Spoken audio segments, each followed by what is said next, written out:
All right, what's up, guys? You're watching the first episode of Cozy Convos. I'm here with my man's Daniel.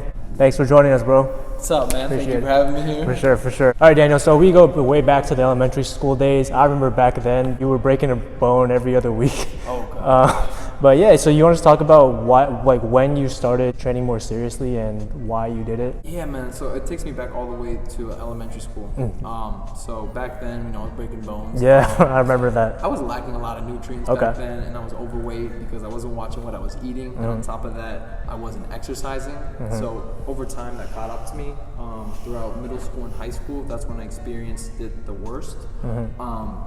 It wasn't just my own self-esteem. I was also bullied throughout of it. So over time, I started to learn, started to adapt. But towards the end of high school, once the bullying it got frustrating. I didn't like the way I looked. My self-esteem was affected. I know I needed to create a change.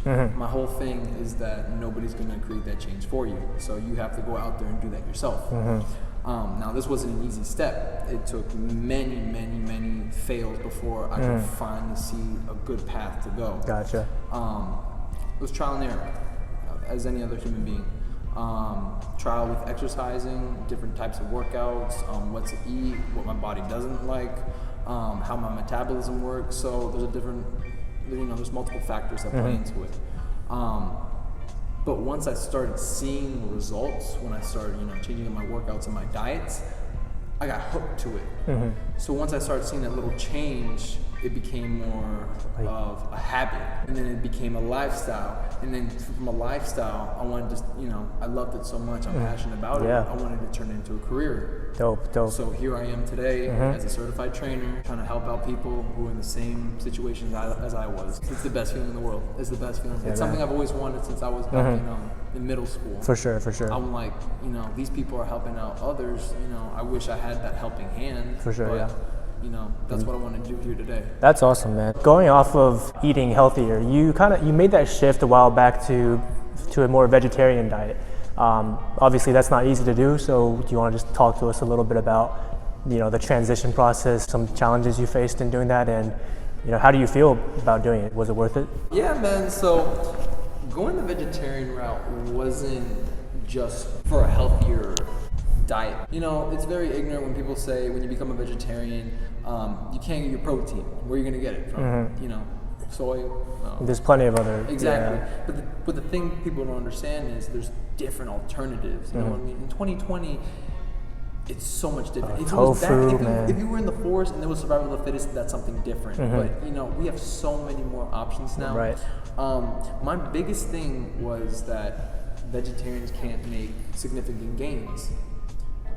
And that's something that I wanted to disprove. And on top of that, I don't believe you know, my whole thing with like animals being killed and everything is another philosophy of mine that I try to made a lifestyle. Yeah, of course. I believe you can obtain your protein in other different sources without killing animals. At the same time, you know, overall my digestive system has felt super well. You feel lighter, you feel exactly. leaner. Like after I eat meat, you know, you get like this heavy bloated feeling, and you just feel like kind of like sleepish and sluggish. Yeah. I haven't felt like that, you know, throughout a plant-based diet. Do you ever miss meat though? Like I really don't miss meat. Okay. Like the only thing I probably miss is my mom's lamb, and that was because you know. Anybody, exactly. Childhood memory, ratatouille, you have that bite of it, it brings back memories. But other than that, man, it's not really like something that calls out to me. I didn't just go cold turkey. I wasn't just, I'm a vegetarian, right? So I was typically your seven day meat eater, cut it down to 5 days, cut it down to 3 days, cut it down to 2 days, cut it down to once a week. Then after that, I would try to go without and see how long I could go without it. After that, developed a habit. I was like, I don't really need it. It's not too bad, yeah. Nothing's really called my attention for it. You know what I mean? When I can still see the same results, but eating different other foods. I'm not a nutritionist, but I am studying to become that. But yeah, that's something I've always played into, and I've wanted to disprove that belief that you cannot make some significant gains being a vegetarian. Dope. So you just got certified in personal training, and right after that you changed majors to nutrition. Can you talk to us a little about why you made that change, and I guess what are your goals? Where are you going with this new direction? Throughout the first couple of years of high school, when I was working out and I didn't see the results, was because I thought if you went and worked out for an hour, 2 hours, you could go and treat yourself to whatever you wanted.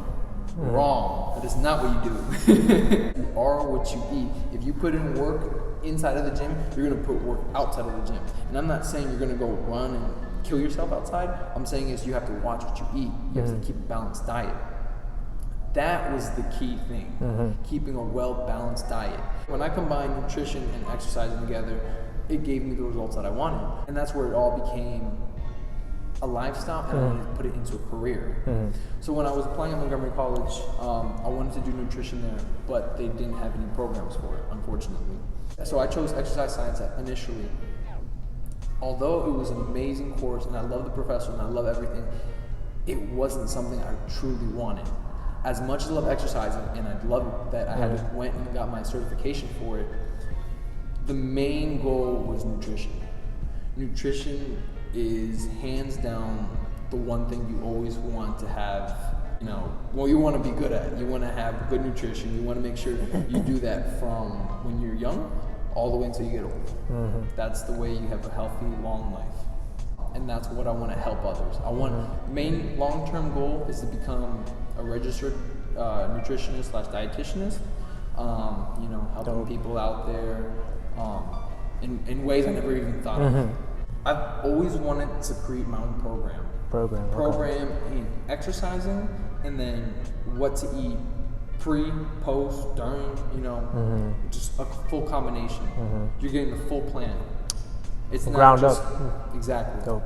Exactly. An AA degree for exercise science, my certification, and then future masters in nutrition. So Tough. Dope. That's the goal, man. All right, so sad, guys, but this is the last question for Daniel, and then we gotta let him go work out. Can't hold him up anymore.